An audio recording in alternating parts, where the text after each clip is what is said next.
And hello again from Fox News in Washington. It's been an ugly week on the trail as Donald Trump and Hillary Clinton accused each other of racism. Meanwhile, Trump is under fire for a possible shift on immigration, and Clinton faces new allegations about her private emails and the Clinton Foundation. And we still have 72 days till the election. Joining me now is Trump's new campaign manager, Kellyanne Conway. Kellyanne, let's start with Hillary Clinton's emails, almost 15,000 of them that the FBI has uncovered from her private server or from other accounts and handed over to the State Department. The scandal over her private server and the Clinton Foundation has been going on for a year now, more than a year. What makes you think that there is a game changer in this new batch? Well, Chris, first, thanks for having me, giving the campaign a platform this morning. Hillary Clinton achieved something this week that even I am impressed with. She made her trust problem even worse.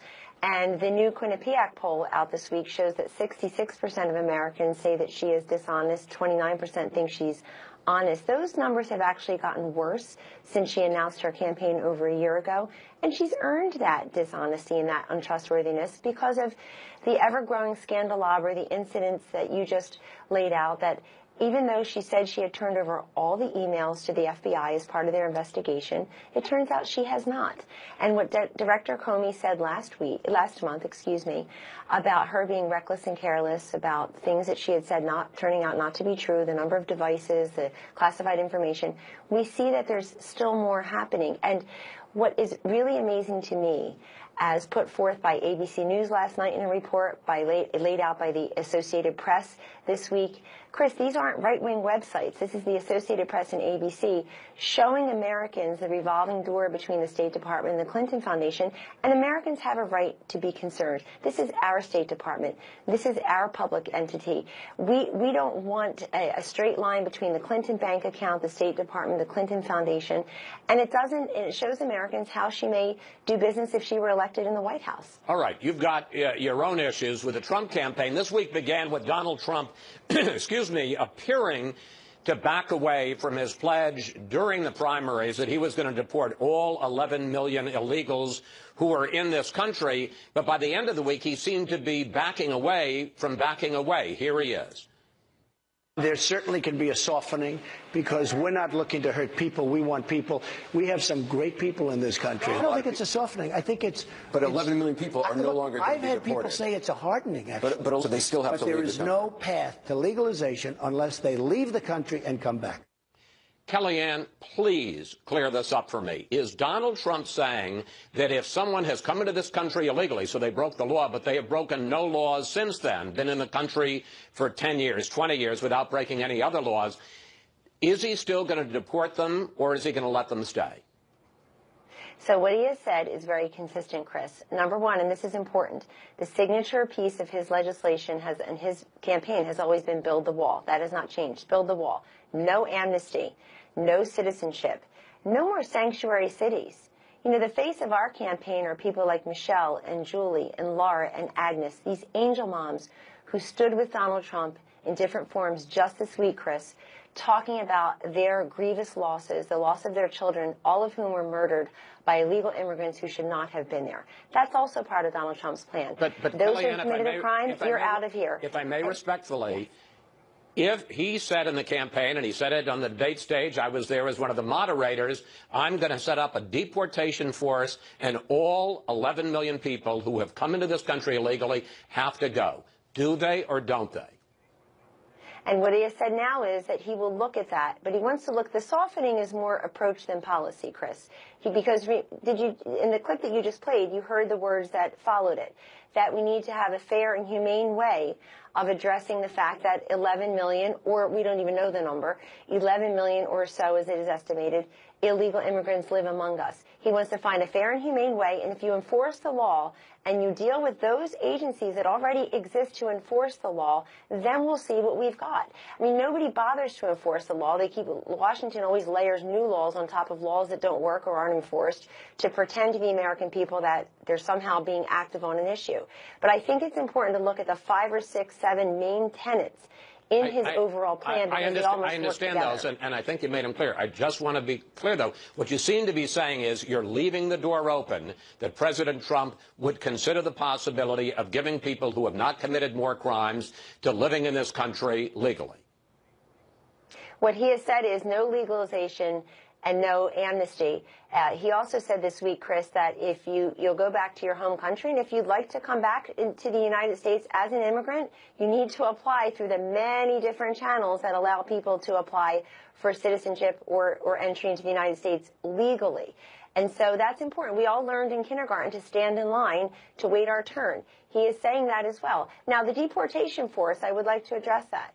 He hasn't mentioned that since last November or so, and I think in a few of the debates, as you point out. And then if you look at his convention speech last month, he's consistent on that now in terms of addressing these many different areas of a very complex issue. But I would really implore the viewers, Chris, and others, to look at the contrast between Donald Trump and Hillary Clinton on immigration. There are very few issues where they're more different. In fact, Hillary Clinton is to the left of Barack Obama on immigration. She has been critical of President Obama deporting what's close to 2 million or more in some estimates immigrants in this country. She said that she will use executive amnesty. She's for catch and release. She's for these sanctuary cities that harbor illegal immigrants. In the case of Kate Steinle, the man who murdered her right in front of her father over a year ago, Chris, he had been deported 5 times. Why is he here? So everybody needs to be everything needs to be examined and looked upon, but give Donald Trump credit for at least trying to address a complex issue and not pretending like Hillary Clinton does that we don't have these problems. All right, let's move on to another one. Donald Trump has also been reaching out to African Americans this week, asking, what do you have to lose after decades of Democratic neglect? Here he is. Poverty, rejection, horrible education, no housing, no homes, no ownership, crime at levels that nobody's seen. But Kellyanne, that totally misrepresents what blacks face in this country. Trump says black youth unemployment is 58%. It's actually 19%. 26% of blacks live in poverty. That's not good, but the vast majority do not. How can Trump address the problem when he doesn't seem to understand what it really is? So as I understand it, Chris, the 58% refers to the number of African-American youth who are not working. And but you're right. We're also taking our message to African-Americans who are concerned about other things like lending, like housing, like discrimination. They may live in safe neighborhoods with fine schools, but it certainly isn't what their children deserve. They deserve the same high-quality education as other children, and that's his point. And I sat with him and African Americans on Wednesday, I believe it was, or Thursday, and we had a roundtable, and it was a very productive conversation where he did most of the listening, and they laid out their concerns, they laid out their achievements.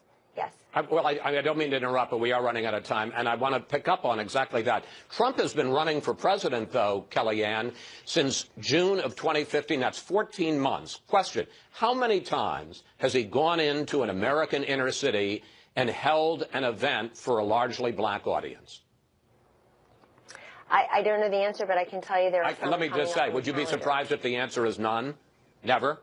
No, I would not be surprised, and I will tell you, Chris, and I pledge to you and everybody who's watching that those events are actually being planned, and we're very excited about them. And look, John McCain and Mitt Romney are fine. They're wonderful human beings, great Americans. They were fine presidential nominees. John McCain got 4% of the African-American vote, and Mitt Romney improved that to a whopping 6%. We're fighting for every single vote, and we're going to leave it all in the field, and that includes going where the voters are and taking the case directly to them you say that in their churches. But you say that. The fact is, in 14 months, he's never once been in an inner city and held an event for black Americans. And there's a tweet that Mr. Trump sent yesterday, I'm sure you're familiar with it, that's gotten a lot of attention after the tragic shooting of the cousin of basketball star Dwayne Wade. Trump tweeted, just what I've been saying, African Americans will vote Trump.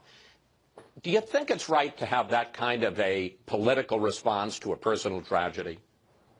I was pleased that his next tweet expressed his condolences to the Wade family about the death of his cousin. But that horrifying example of a woman who had just signed up her children for school, pushing a baby stroller, that is a nonpartisan issue that should sicken us all. And I also would express my condolences to the entire family, and I'm pleased that he did.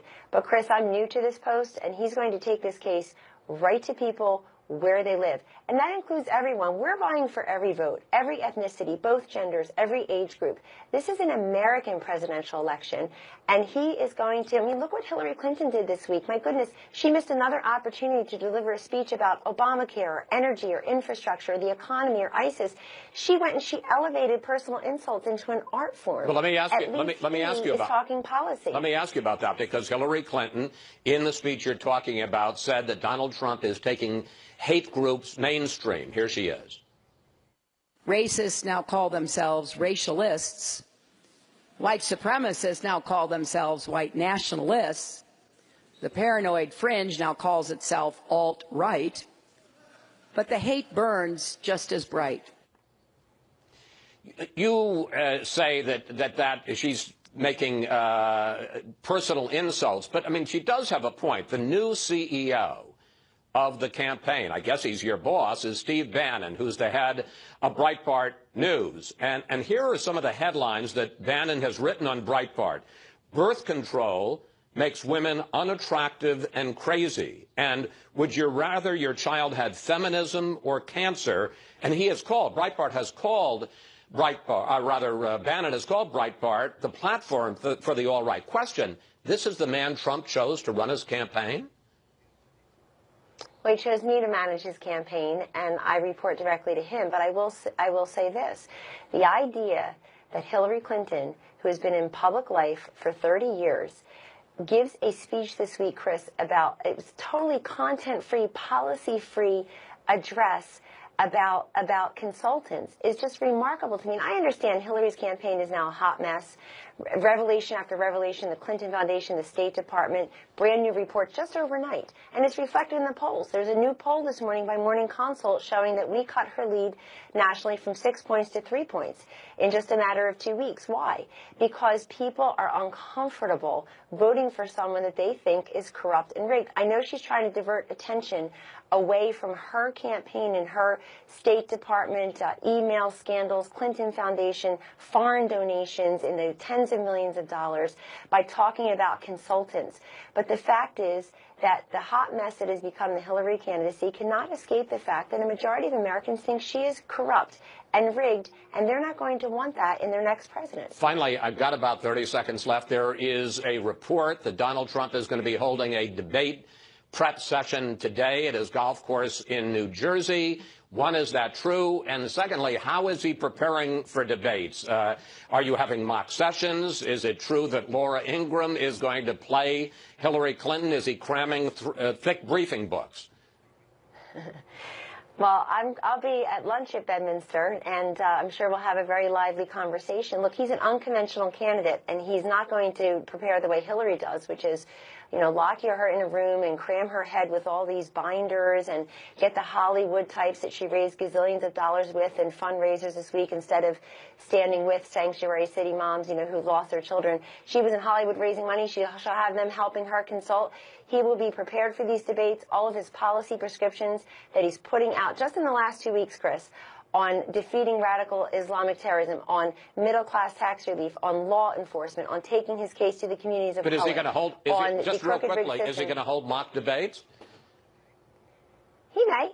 But remember, he's an unconventional, and this idea of role-playing Hillary Clinton, Laura's a friend of all of ours, and we appreciate any insight and advice that she is willing to give in her very busy life.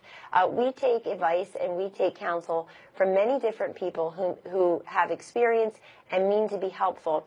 But this, you know, the Donald Trump, the authentic Donald Trump who's been taking this case directly to the voters is the one that you will see on the debate stage with Hillary Clinton. And I think they're nervous over in Clinton camp because he's the unpredictable X factor. She is the scripted statist Hillary Clinton that, that basically needs to memorize lines. You saw these 2 interviews she gave by phone this week on cable stations. She obviously was reading something somebody gave her. I didn't think they went that well. The scarcity as a strategy that they use for Hillary Clinton, making sure that we don't see that much of her, that changes when she's forced to get to the debate stage.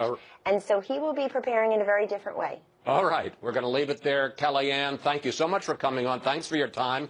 Please come back. Thank you, Chris. Up next, the Clinton Foundation and private emails. They're not going away as campaign issues for Hillary Clinton. We'll bring in our Sunday group to discuss the latest revelations. Plus, what would you like to ask the panel? Will thousands of new emails create more problems for Clinton?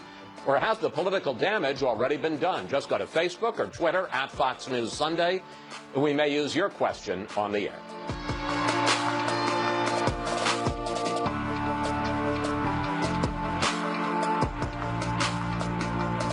It's hard to tell where the Clinton Foundation ends and where the State Department begins. Neither my husband, my daughter, nor I have ever taken a penny of salary from the foundation. My work as Secretary of State was not influenced by any outside forces. Hillary Clinton on defense responding to Donald Trump's new focus on links between the foundation and Hillary Clinton's tenure as Secretary of State. And it's time now for our Sunday group. Syndicated columnist George Will, Fox News political analyst Juan Williams, Susan Page from USA Today, and GOP strategist Karl Rove. Well, I want to start with the remarkable number that the Associated Press came up with this week and that Kellyanne Conway just referred to. During the first half of Clinton's time as Secretary of State, she met with 154 people from private interests, not U.S. or foreign officials. 85 of them, more than half, were donors to the Clinton Foundation who contributed as much as $156 million to the foundation. Karl, I don't have to tell you, money does buy access in this town, so is there anything new here? Yes, the volume is jaw-dropping. You left out another number, nearly 150 phone calls, phone messages left by the CEO of the Clinton Foundation for Cheryl Mills, Hillary Clinton's chief of staff. At State. So how many phone calls was she able to receive beyond that? This is in a 2-year period. She left a message every 3 days. Looks like she was constantly in communications. Hillary Clinton says, I know there's a lot of smoke there and there's no fire. Well, there's a lot of fire there. The more we look at this, the more we see favors being traded, people being appointed to boards they shouldn't have been on, people attending meetings that they shouldn't have been at, people being invited to state dinners, people being able to circumvent the normal processes of the State Department in order to get special pleading in front of the Secretary. Juan, when you see all of the emails from people in the Clinton Foundation to Cheryl Mills to Uma Abedin, these are the people right at the right hand of Hillary Clinton in the State Department. When you see the phone messages, all of that, does it trouble you at the coziness of the relationship? Oh, yes. It sets off alarms in my mind as a journalist. I mean, even before I knew about the AP report, the phone calls and the like, I mean, the whole structure, Chris, seems to me to invite suspicion, the idea that there's some quid pro quo for access going on. So it's concerning to me. Let me just say in all fairness, I think the foundation does good work, malaria, HIV, and the like. But there's no getting away from the appearance of impropriety here. I'm astounded that this foundation has existed since, in fact, the 1997, during President Clinton's tenure. I don't understand how Mrs. Clinton, doesn't see that this would invite people, including the Boston Globe, Ed Rendell, fellow Democrats, to say, this is a problem. You can't do this. She had to sign an agreement with the Obama administration, which she apparently violated, by going about these kind of phone calls, meeting people, even if it's, I don't think there's any evidence of impropriety, just by the standard you set. Lots of people say access is for money in this town. But still, if there is no evidence of illegality, the appearance of trouble abounds. Let me just quickly pick up with you on Karl, because that is the defense of the Clinton campaign at this point. There's no smoking gun. There's no official act that was done. There's plenty of smoking guns available. Steve Hayes has a great piece in this week's Weekly Standard on it. Let me just give you one example. The largest donor from Ireland who gave between $10 and $25 million is a guy named Dennis O'Brien. He has the cell phone concession in Haiti.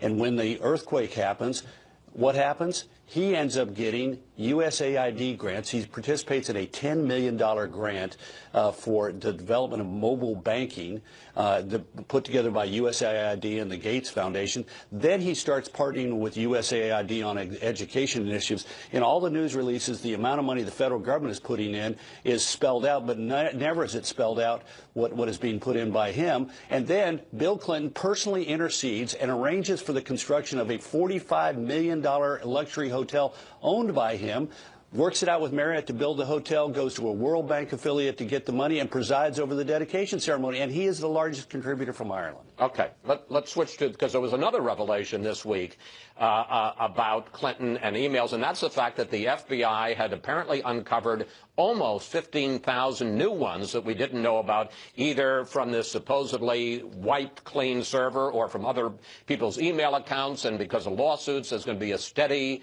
release of these emails between now right through Election Day. George, how big a deal is that? Well, it's a big deal in that it demonstrates redundantly what a tangled web we weave when first we practice to deceive. I mean, she has just been all along, her judgment appears worse and worse.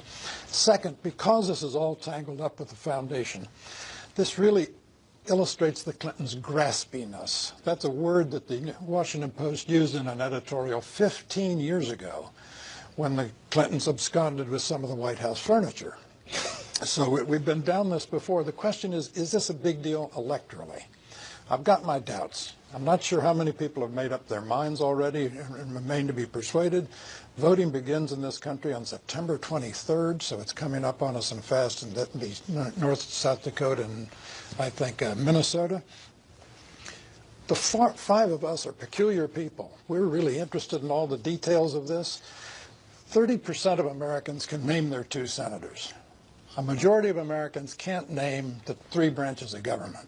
They're not paying that much attention. Well, I want to pick up on that, because that's what we asked you for questions about, and that was the political impact of these new revelations about the emails. And you had a lot of answers. Craig Coldren sent this on Facebook. Does anything matter when her supporters don't care? And I love this one. Bill Smith sent this on Twitter. If you want me to tweet about this, donate to the Bill Foundation, 10% administration fee, and pay my wife to make a speech. Susan, this has been going on, whether it's the private emails, whether it's the Clinton Foundation, at least since March of 2015. And I guess the question is, if a voter hasn't been turned off already, and obviously she has a lead in the polls, are these new revelations going to turn them off and make them change their mind? I think the election is partly baked, but it's not entirely baked. And there is still some swing in the election. We have a morning consult poll this morning that shows only a 3% lead for Hillary Clinton. That's pretty close. It does reinforce the worst impression that voters have about her, that she always pushes the edge of the envelope. I think there's not any clear evidence so far of something that was criminal. It's not even unusual. It is pretty politically unsavory. And I actually think it reinforces not only questions about honesty and trustworthiness, but the idea that she is a creature of the status quo in a year when Americans are really hungry for change. And does the fact, I mean, we were talking about this, does the coziness of the relationship, the fact that she met with 85 people, the fact that there are dozens of, the fact that it seems that Doug Band, who is one of the top Clinton Foundation officials and also a personal aide to Bill Clinton, is just back and forth all the time, sending notes to Cheryl Mills and Uma Abedin with various asks.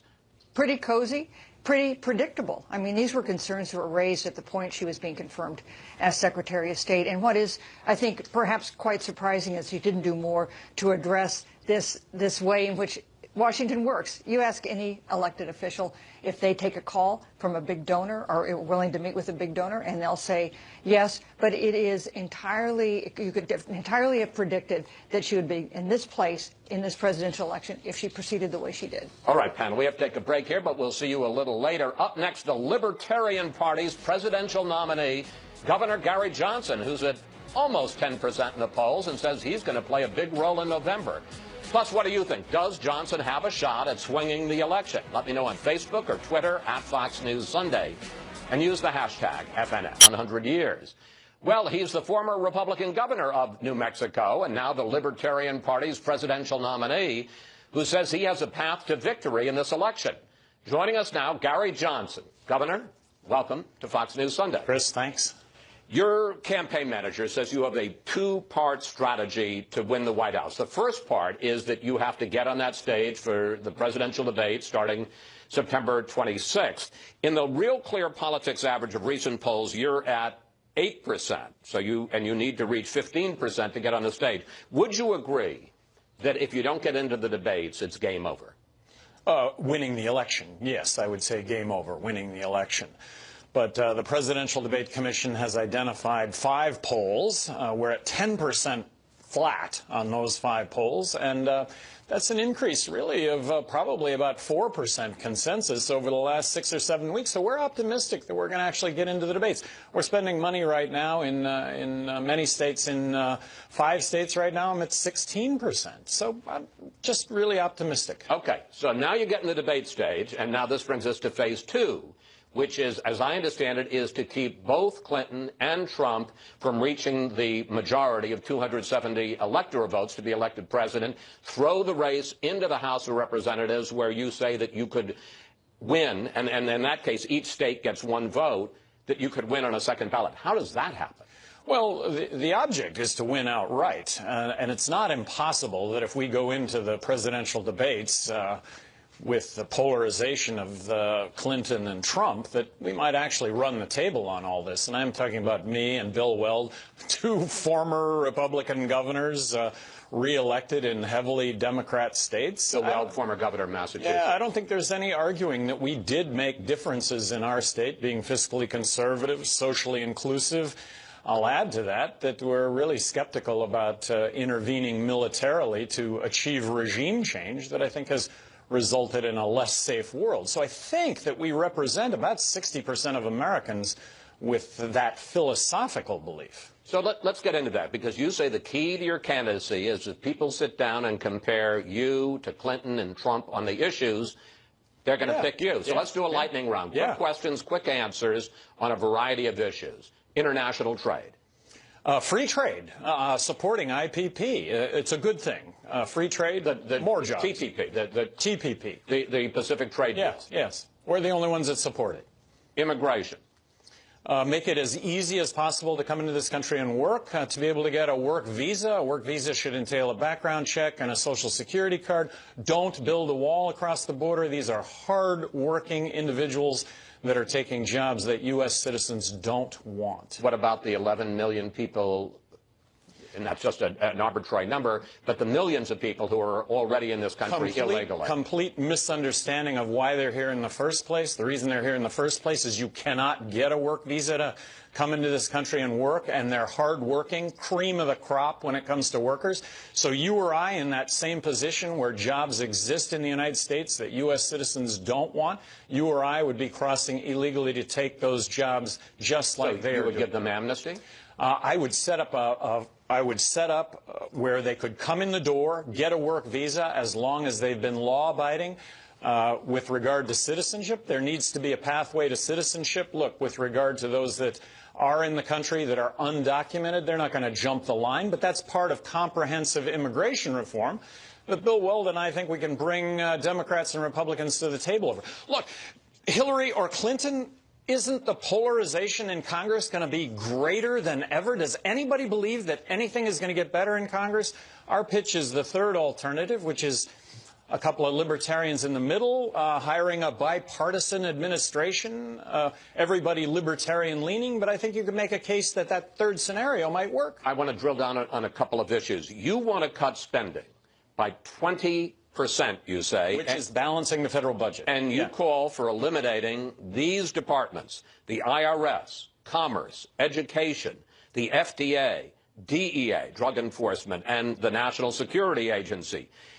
Governor, actually, the ones that I'm citing, and by the way, all those are on your website. Well, not on my website. You might read that in some other website. But look, we're not getting elected dictator here or king. We're getting elected president, vice president. So but you don't think any of those agencies do any good?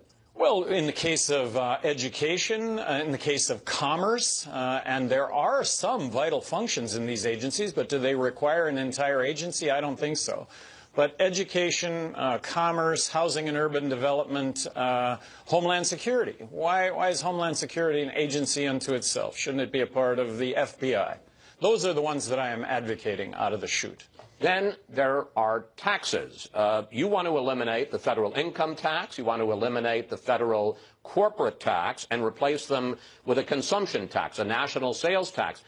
Experts on both sides of the aisle say that this would be highly regressive, that rich folk are going to make out like bandits, and it's going to end up hitting the poor and the middle class. Well, of course, we're not getting elected dictator or king. Well, I know, but what you're saying there, Governor, is that we have don't take my. Let me just make. But you're saying when you say we're not going to be elected dictator, you're saying don't take my policies seriously because they won't get through. Take them very seriously, but count on certainty that we're going to always support taxes going lower. We're going to always support being in business being easier, rules and regulations not getting worse, getting better. That said, if I could wave a magic wand, I would eliminate income tax, corporate tax. I would replace it with one federal consumption tax. I put up the fair tax as a template for how you accomplish one federal consumption tax. You're right about a consumption tax being regressive. The way that the fair tax deals with that is it issues everyone a prebate check of $200 a month that allows everyone to pay the consumption tax up to the point of the poverty level. I maintain that if we had zero corporate tax, which you and I pay for, I maintain that that would create tens of millions of jobs and that it would also issue pink slips to 80% of Washington the result of that, again, lobbyists. the experts say is, okay, even if you have the prebate, okay, now that helps the poor. But the rich are still going to make out because there's no tax on their income. There's no tax on their. Let me just finish. There's no tax on their savings. So now you're hitting the middle class. They're going to pay more. I'm going to argue that the more money you make, the more money you consume, the more tax you're going to pay. This is a proposal. The fair tax is a proposal that has been before Congress for about 10 years. Every year, 80 congressmen and women sign on to it.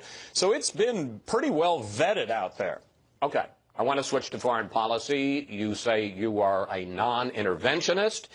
You say that the threat from radical Islam is, quote, overblown. You don't want boots on the ground. You say that airstrikes, either from planes or from drones, have, quote, unintended consequences. So the question is, what's your plan to stop ISIS? Well, I do believe that if you want to look at ISIS, that they are regionally contained. Think of them as sands through an hourglass. We're going to see those sands through the hourglass. There was a poll a couple of weeks ago. Wait a minute. I mean, what happens to the attack in Belgium? What happened to the attack in San Bernardino? What about the attacks in France? We can call these ISIS-inspired attacks. Do they come directly, geographically from ISIS? Well, in the case of France, they'd seem to, yes. Well, Chris, a poll among active military personnel 2 weeks ago. Who do they favor for president of the United States? Me. So what are they saying? What they're saying is judicious use of the military. If we're attacked, we're going to attack back. But the fact that we involve ourselves in regime change has resulted in the unintended consequence of making things worse, not better. And nobody's standing up to this. Hillary Clinton, Barack Obama, not intentional. They go in, they support the opposition in Libya and Syria. The opposition's aligned with ISIS. We arm the opposition. Now those arms are in ISIS hands. This is the unintended consequence of our foreign policy. So basically we're going to contain ISIS. We're not going to eradicate it? Well, if we eradicate it, and hey, you know, not that we're going to continue to stay engaged in that, but there'll be a void when that gets eliminated. We didn't even hear about ISIS until 2 years ago. This was Al-Qaeda until it became ISIS, and wipe out ISIS and it'll be something else. Look, the biggest threat in the world right now is North Korea. We need to deal with the civil war in Syria. That's joining hands with Russia diplomatically to see that through. Biggest threat in the world, North Korea. We need to join hands with China to deal with that diplomatically. Got one more question for you. We've got less than a minute left. Until January, you were the CEO of something called Cannabis Sativa, which is, I guess I pronounced that correctly, it's a marijuana marketing company. Question, of all the things in the world you could be involved with, why sell pot?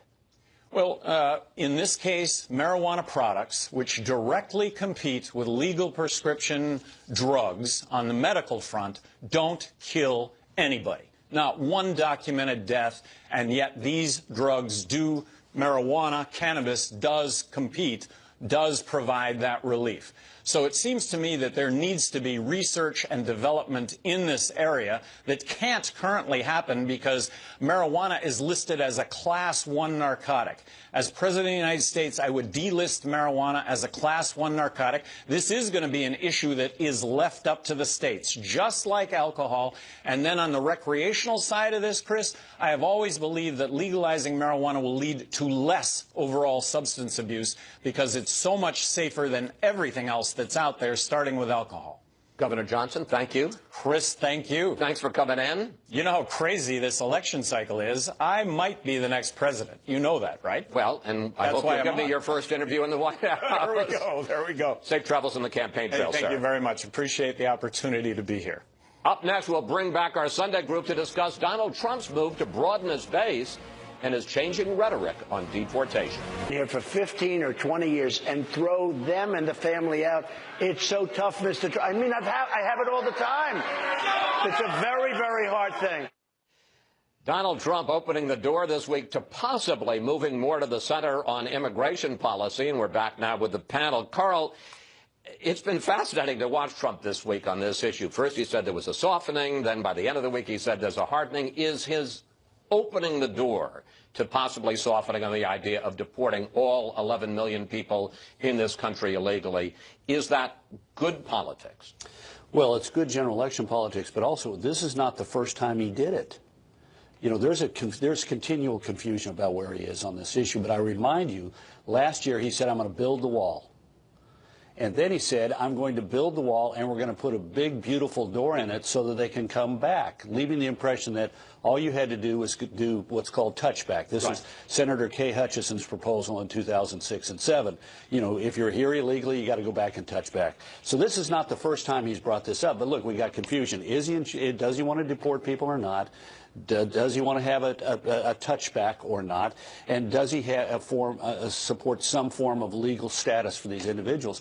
My suggestion is that he is better off getting a position, clarifying it, and sticking with it. I would prefer, I think, for the general election that he, quote, soften, that is to say, return to his position last fall to say people who've been here for a long time, kept their nose clean, raised their families, paid their taxes, and are employed, they have some path to a legal status.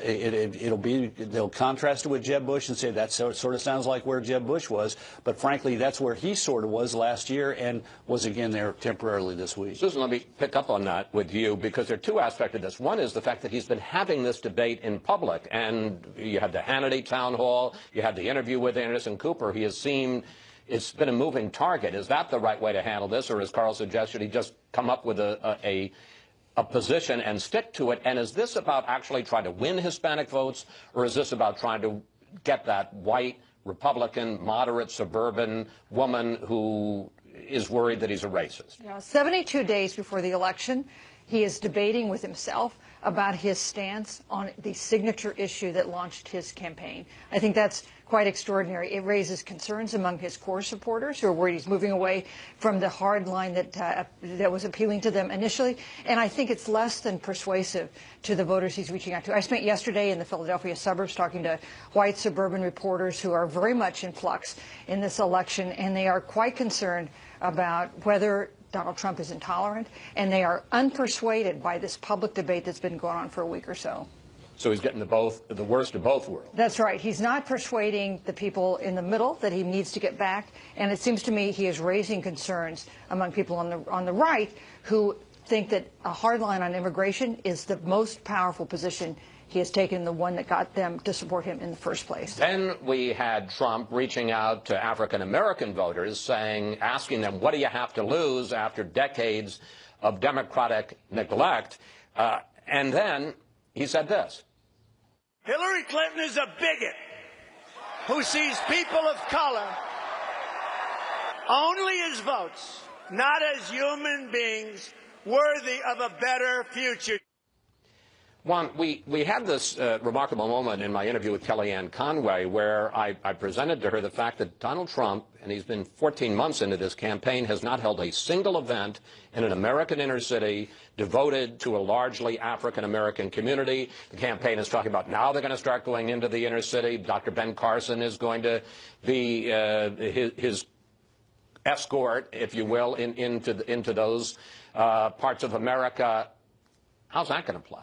I don't think it has any chance. But again, to come back to something Susan said, this is not about the black community. I don't think it's about the Latino community. I think it's about trying to consolidate the Republican base, especially college-educated white Republicans, and specifically women, who don't want to be associated with a racially charged campaign. I mean, when you look at the numbers, this week I saw numbers that 35% of all Americans think Trump is a racist. 56% think that he's biased against minorities and women. And if you go into the Republicans, it's something like 20% of Republican men think Trump is a biased person, and a quarter of Republican women. That's a problem. So right now, Chris, he's getting about 1% in the latest Fox poll, 1% support among black voters. He's down 46% among Latino voters. So there's almost no chance that he's going to make substantial inroads in that vote. Then there was Hillary Clinton's attack on Trump this week, saying that he is taking making mainstream hate movements like the alt-right white nationalist movement. Her campaign even ran a 20 million people in this country, and a few of them are lunatics or vicious, and the alt-right is probably both, largely. But that doesn't mean they're taking over one of our great parties. They're attaching themselves as a barnacle to a ship, and they're not defining the ship. We've seen this movie before. In 1964, the John Birch Society had about 100,000 members, and it was used to tar the Goldwater campaign. The Birch Society was run by a man named Welch, who said that Dwight Eisenhower was an agent of the communist conspiracy. It's not fair to define Donald Trump by David Duke of the Ku Klux Klan any more than it would be fair to define Hillary Clinton by some of her supporters who I guarantee you believe the United States connived at 9/11.